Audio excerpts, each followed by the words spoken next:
suma mediante. Y fíjense que ahí la operación suma, en ambos casos, en el primer miembro es lo mismo, pero es en el segundo miembro donde cambia, ¿sí? Entonces fíjense que simbólicamente se escribe A más B, pero en realidad ese A más B, por ejemplo, en el ítem A, tiene que ver con el mínimo común múltiplo entre A y B, ¿sí? Recuerden que el mínimo común múltiplo no es otra cosa que, considerando dos números, ¿no? Dado dos números, el múltiplo que sea común a los dos, pero el menor de todos, ¿sí? La idea de el primero de todos. Y en el ítem B tenemos A más B, la operación A más B, la cual está definida como ahora el máximo común divisor.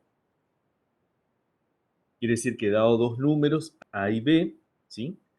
Lo que se intenta hallar es un divisor que sea común a los dos, pero que sea el máximo de todos, o sea, que sea el mayor de todos. Bien, ahora vamos con el ítem A, ¿sí? Y lo que debemos calcular es el mínimo común múltiplo de 1, 3, 5 y 15, operándolos, ¿sí? De dos en dos. Entonces, fíjense que la tabla que nos queda es esa que tenemos ahí, ¿sí? Ya les coloco la tabla para que así les sea más sencillo. Entonces, si uno quiere determinar a ver cómo se obtuvieron estos números, entonces uno dice, bueno, el mínimo común múltiplo entre el 1 y el 1 es el 1, ¿sí? El mínimo común múltiplo entre el 1 y el 3 es el 3, ¿sí? El mínimo común múltiplo entre el 1 y el 5 es el 5. Bien. Vemos con otro. Fíjense, por ejemplo, el mínimo común múltiplo entre el 3 y el 3, obviamente ya es el 3. Y fíjense que el mínimo común múltiplo entre el 3 y el 5 es el 15, ¿sí? O sea que el 15 reúne la característica de que es múltiplo de los dos, múltiplo del 3, múltiplo del 5, y es el mínimo, o sea, la idea del primero de todos. Obviamente después hay otros múltiplos comunes, ¿sí? El 30, el 60, el 90, todos esos números también son múltiplos del 3 y del 5, Profe, pero el 15 es el primero de todos, ¿sí? no entendí. ¿Por qué el 15? Y vuelvo a repetir otra vez. Recuerden de que en este ítem A lo que estamos calculando es el mínimo común múltiplo. O sea, sí o sí tienen que ir a la definición de mínimo común múltiplo, ¿sí? De ese no se escapan. Recuerden que en matemática cuando se define algo hay todo un enunciado y para saber qué es lo que dice, cómo se interpreta y demás, tengo que ir al enunciado, ¿sí? O sea que deberían ir a lo que representa el mínimo común múltiplo, cómo se lo calcula y demás. Yo les digo acá en términos cotidianos que el mínimo común múltiplo no es otra cosa que, dado dos números, lo que yo considero ahora es un múltiplo de los dos, pero ese múltiplo cumple con la característica que es el primer múltiplo de todos. Por ejemplo, si yo tengo el 3 y el 5, ¿cuál es un número que sea múltiplo a los dos? Y un número que sea múltiplo a los dos, hay infinitos. Hay el 30, hay el 60, hay el 90, hay una cantidad, ¿sí? Infinita diría yo. Pero la pregunta es, ¿y cuál es el primero de todos? Bueno, el primero de todos es el 15. Eso significa que un número antes del 15 no voy a poder encontrar que sea múltiplo de los dos, ¿sí? Ahora, ¿cómo se calcula ese 15? Bueno, ahí tienen que ir a la definición de mínimo común múltiplo y ver cómo se hacen las cuentas, ¿sí? Pero acá les digo que el 15 es el primero de todos. Lo mismo, por ejemplo, entre el 3 y el 15. Entre el 3 y el 15, ¿cuál es el mínimo común múltiplo? El mínimo común múltiplo, en este caso, coincide con uno de los números que es el 15. ¿Y qué significaría eso? Que este número 15 que está acá en la tabla que yo estoy señalando es un número que es múltiplo de los dos, pero es el primero de todos. Por eso se lo interpreta como el mínimo, ¿sí? ¿Puede ser hasta acá la idea, por lo menos? Sí, profe. Más o menos. Fíjense, vamos con un, a ver si lo podemos dar, ¿no? Si yo tengo dos números en el 2 y el 3, yo les digo, ¿cuál es el mínimo común múltiplo de los dos? Entonces uno dice, bueno, voy a buscar un número que sea múltiplo, pero que a la vez sea el primero de todos. Ahí me parece que escribieron algo. El 6, exactamente, el 6. El 6 es el número que cumple que es múltiplo de los dos y es el primero de todos. ¿Existen otros? Sí, existen infinitos. ¿sí? Existe el 12, después existe el 18, después existen varios. Pero ¿cuál es el primero de todos? El primero de todos es el 6, ¿sí? O sea que esa es la idea. En ese distinto sería si hubiese dicho el 4. Claro, en este caso, si yo tengo el 2 y tengo el 4, ¿cuál es el mínimo común múltiplo? O sea, ¿cuál es el múltiplo el común múltiplo a los dos y el primero de todos? Y ahí va a ser el 4. O sea, justo coincide que el mínimo común múltiplo es uno de los dos números, ¿sí? Como en este caso, por ejemplo, entre el 3 y el 15, el mínimo común múltiplo es el 15. O sea, en este caso se cumple que el primero de todos, el primer múltiplo, es uno de los números, ¿sí? Bien, esto es mínimo común múltiplo. Y después tenemos lo que es máximo común divisor. ¿Qué significa esto? Que si yo tengo dos números, lo que uno hace es determinar sus divisores, ¿sí? Vuelvo a repetir, tengo dos números, determino sus divisores y considero el mayor de todos, o sea, el máximo, ¿sí? Entonces la tabla que tenemos es esa. Fíjense que es distinta a la tabla anterior, porque ahora estoy buscando otra cosa. Los mismos números, 1, 3, 5 y 15, pero estoy buscando otra cosa. Por ejemplo, a ver, el máximo común divisor entre el 1 y el 3, obviamente es el 1. ¿Por qué? Porque es un divisor que es común a los dos, pero es el mayor de todos, ¿sí? Fíjense que acá, por ejemplo, en esto que yo estoy señalando, no podría ser el 3, por ejemplo. Si uno dice, profe, ¿por qué no es el 3? Y lo que pasa es que el 3 va a dividir al 3, pero no va a poder dividir al 1. Entonces quiere decir que el 3 no puede ser, tiene que ser el 1. Vamos a ver, otro. Máximo común divisor entre el 3 y el 15. El máximo común divisor entre el 3 y el 15, en este caso es el 3. ¿Sí? ¿Por qué? Y bueno, lo que sucede es que el 3 cumple que divide al 15, divide al 3 y es el mayor de todos. ¿Existe otro divisor antes? Claro, existe otro divisor que es el 1, pero el 1 no es el mayor de todos porque hay otro más grande que es el 3. ¿Sí? En este caso, este 3 coincide con uno de los números con los cuales estoy trabajando. Lo mismo entre el 5 y el 15, por ejemplo. El máximo común divisor entre el 5 y el 15 es el 5. ¿Por qué? Y bueno, lo que pasa es que este número 5 que está acá divide el 15 y divide el 5 y es el mayor de todos. Quiere decir de que no voy a encontrar otro número aparte del 5 que sea mayor y que además los divida, ¿sí? ¿Existe otro número menor? Sí, claro, existe otro número menor que es el 1, pero no es el máximo. El máximo acá es el 5. ¿Sí? O sea que en ambas tablas trabajamos con el 1, el 3, el 5 y el 15, pero en ambas tablas los calculamos las operaciones de forma distinta. Bien, ¿alguna consulta de esto? Esto que tenemos acá. A veces pierde el tema de mínimo común múltiplo y máximo común divisor, ¿sí? Así que hay que tener cuidado con eso, porque si uno se quiere confundir. Si no hay consultas, continúa. Bien, entonces tenemos esa tabla y lo que tenemos que hacer ahora es mostrar que se cumplen las leyes con respecto a la estructura que yo quiero determinar, a ver si se cumple. Entonces, vamos con la ley de composición interna, ¿sí?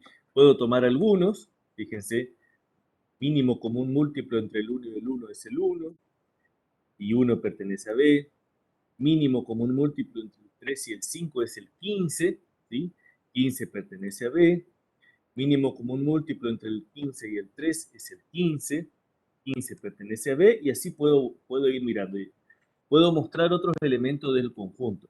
Y puedo concluir diciendo que todos los elementos que son resultado de operar dos elementos del conjunto pertenecen al conjunto, ¿sí? Fíjense que acá yo puedo observar que esto que tengo acá, todos pertenecen al conjunto B, ¿sí? O sea que cumple la ley de composición interna.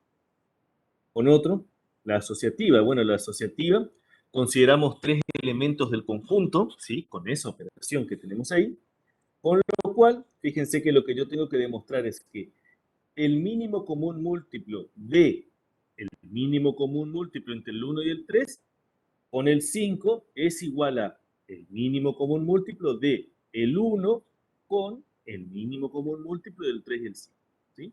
Fíjense que parece un trabalengua esto, pero bueno, es lo que tenemos que ver, ¿sí?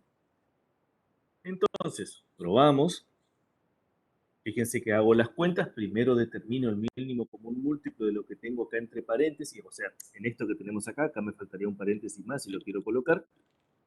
Fíjense que el mínimo común múltiplo entre el 1 y el 3 es este 3 que tenemos acá, y ahora eso, calculo el mínimo común múltiplo entre el 3 y el 5, y obtengo que es el 15. Entonces esto lo llamo 1, y ahora considero la otra parte, o sea, este segundo miembro que tengo acá es el que desarrollo. Entonces el mínimo común múltiplo, primero calculo entre el 3 y el 5, que es el 15, y después el mínimo común múltiplo entre el 1 y el 15, que es el 15. Entonces, de 1 y 2, yo puedo probar de que se cumple la asociativa. Mostrar con otros elementos del conjunto. O sea, yo tomo otros 3 elementos del conjunto y voy probando si no hay ninguna dificultad con ninguno. Este es el más complicado, por lo menos el que se quiere llevar a confusión. Vamos con el elemento neutro.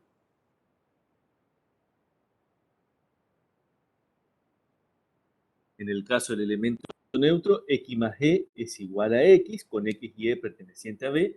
Coloco x más e porque originalmente era la operación suma, a más b, ¿se acuerdan? A más b es igual, y ahí era mínimo común, mínimo común múltiplo. Entonces, por el momento coloco la operación suma. Entonces, probamos. ¿Sí?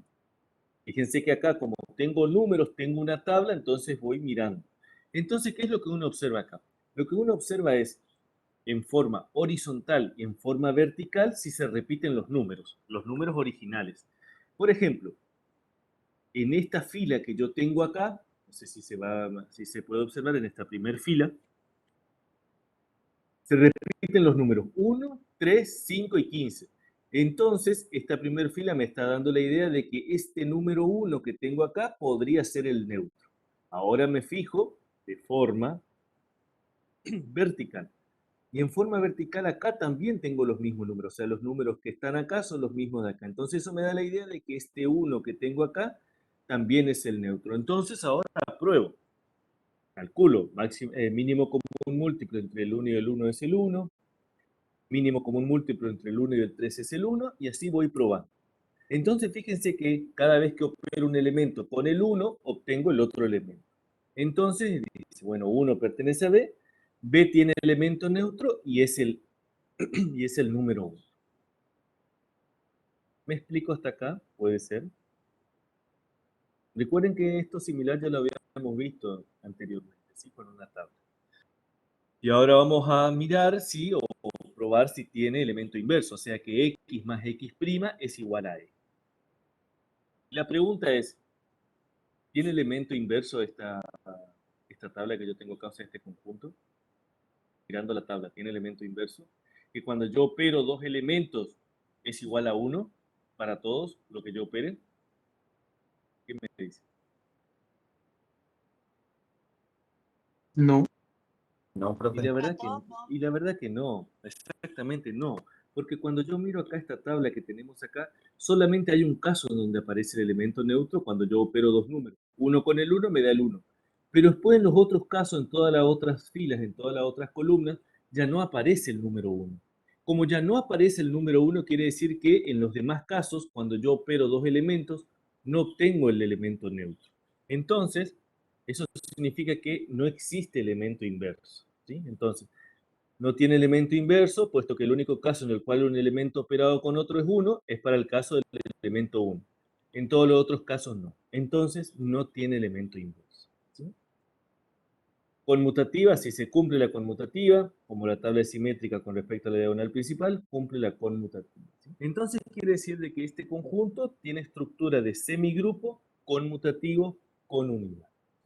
He visto en algunos parciales de algunos años anteriores que se ha dado esta tabla, obviamente no con esos números, pero sí se ha dado esta tabla, o sea que si por alguna razón le dan esta tabla o algo similar a esto, cuando digo esta tabla es el mínimo común múltiplo, ¿sí?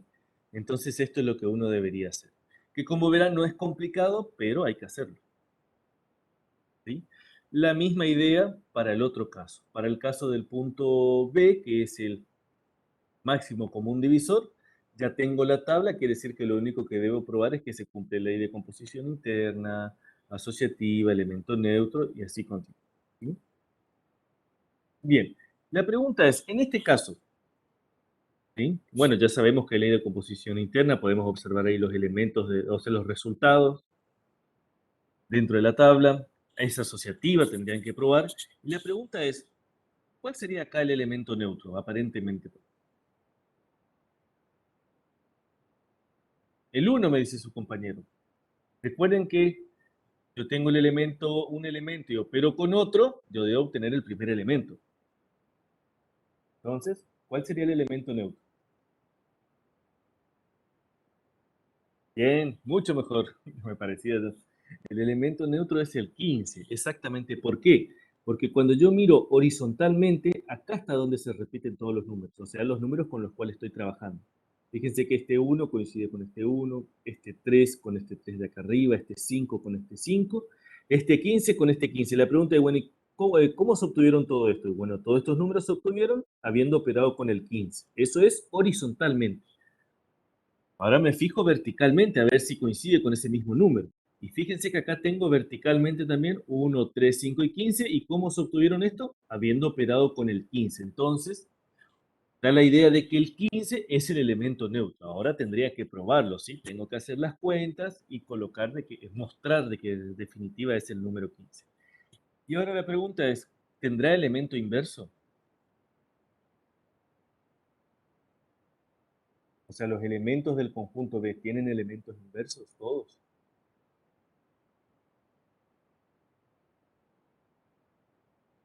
¿Tendrán elementos inversos todos? El conjunto B serían los elementos de la tabla con los que estoy trabajando, ¿sí? Y la respuesta es, No, como ustedes dicen, no, no tiene elemento inverso. ¿Por qué? Porque si yo digo que el 15 es el elemento inverso, entonces el 15 debería aparecer una vez en cada una de las filas o una vez en cada una de las columnas, depende cómo esté mirando. Si voy a mirar por filas, tiene que aparecer una vez el número 15, porque yo digo que el 15 es el elemento neutro. Lo mismo para este caso, por ejemplo. Acá en este caso el elemento neutro era el 1. Entonces, si yo quiero encontrar el inverso, cuando yo miro la tabla, en, todos, en todas las filas debe aparecer una vez el elemento neutro. Y no pasa eso. Por eso yo sé que no tiene elemento inverso. Lo mismo acá, yo digo que el 15 es el elemento neutro. Bueno, entonces quiere decir que en todas las filas una vez debe aparecer el elemento inverso. Disculpen, el elemento neutro. Y eso me da la pauta de que hay inverso. Pero eso no sucede, solamente aparece en la última fila. En la última fila está el número 15 y en las demás no aparece. Entonces quiere decir de que en los demás casos no existe inverso. Bien, entonces eso les quedaría por mostrar. Y después, fíjense, pasamos al punto 9. Punto 9 también tenemos una tabla, pero en este caso tengo definidas dos operaciones, ¿sí? O sea, tengo los elementos, el conjunto K, que tiene los elementos 0 y 1, y para el cual se definen dos operaciones. Una operación suma, por una determinada característica, y una operación punto o producto, con una determinada característica, ¿sí? Entonces, probamos las operaciones que se cumplen en cada uno, ¿sí? Y vemos qué sucede. Entonces, ley de composición interna, esto es muy similar a lo que ya habíamos hecho con las tablas anteriores, quiere decir que voy mostrando todos y veo que se cumple, o sea que el resultado realmente pertenece al conjunto, con lo cual puedo decir, bueno, cumple ley de composición interna. La asociativa les queda a ustedes, no hay mucho por probar, son dos o tres opciones nada más. Elemento neutro. El elemento neutro, recuerden, yo opero un elemento con otro y debo obtener el primer elemento. Entonces, me fijo a ver, planteo las posibilidades y fíjense que el resultado, fíjense que para este caso 0 operado con 0 me da 0, 0 operado con 1 me da 1, 1 operado con 0 me da 1. Entonces da la pauta de que el 0 es el elemento neutro, ¿sí? Como también miro, y bueno, miro la tabla. Debo mirar horizontalmente que se repitan los números con los cuales estoy trabajando y verticalmente que se repitan los números con los cuales estoy trabajando, ¿sí? Entonces, continúo. K tiene elemento neutro y es el 0. Probamos si tiene elemento inverso, quiere decir que, dado dos elementos, cuando yo los opere me tiene que dar el elemento neutro. Entonces, como el 0 es el elemento neutro, el 0 debe aparecer una vez como mínimo, y después me fijo obviamente, debe aparecer una vez en cada una de las filas. Como acá tengo dos filas nada más, entonces veo que el 0 aparece en las dos filas. Entonces muestro ahora CAE igual a 0, que pertenece acá, y muestro. 0 más 0 me da 0, entonces significa que el inverso del 0 es el 0. Y 1 más 1 me da 0. Entonces quiere decir que el inverso del 1 es el 1. Y fíjense que nuestro conjunto K solamente está formado o solamente pertenecen los elementos 0 y 1. Quiere decir que ya está todo. Eso quiere decir que K tiene elemento inverso. ¿Sí? O sea que cada uno de los elementos tiene inverso. Y después, bueno, se cumple la conmutativa. Podemos observar ahí que es simétrica. Vamos con la otra operación. La otra operación es la misma idea. ¿Sí? Cambió la operación nada más. Fíjense que realizo todas las cuentas que veo ahí o que se observan ahí, ¿sí? Determino que pertenecen al conjunto K, los resultados, cumple la ley de composición interna, la asociativa, bueno, se les queda a ustedes, tomo tres elementos, los asocio. Elemento neutro, entonces ahora debo probar que X por E es igual a X, ¿sí? Entonces, probamos. Realizo todas las cuentas, me fijo a ver qué es lo que sucede y fíjense que cuando opero 0 por 1 me da 0, 1 por 0 me da 0, 1 por 1 me da 1, y 1 pertenece acá. Entonces, K tiene elemento neutro, y en este caso es el 1, ¿sí? ¿Cómo miro en la tabla? Y bueno, en la tabla, dentro de los resultados, se deben repetir los valores con los cuales estaba trabajando, ¿sí? Los valores o elementos. Elemento inverso. La pregunta es, ¿en la tabla el 1 aparece una vez en todas las filas? Obviamente que no. Fíjense que en la primera fila ya no aparece el elemento 1 que yo digo que es el neutro. Entonces quiere decir de que, fíjense que solamente hay un caso donde aparece el 1. En todos los otros casos no. Entonces K no tiene inverso. Es conmutativa, como la tabla es simétrica con respecto a la diagonal principal, cumple la conmutativa. ¿Sí? Entonces, yo con esto me voy a la definición de estructura de cuerpo y ahí determino ¿es cuerpo o no? O veo si me falta por demostrar algo más, ¿sí? Ese ya les queda a ustedes. Bien. Con eso terminamos todo el práctico de estructuras de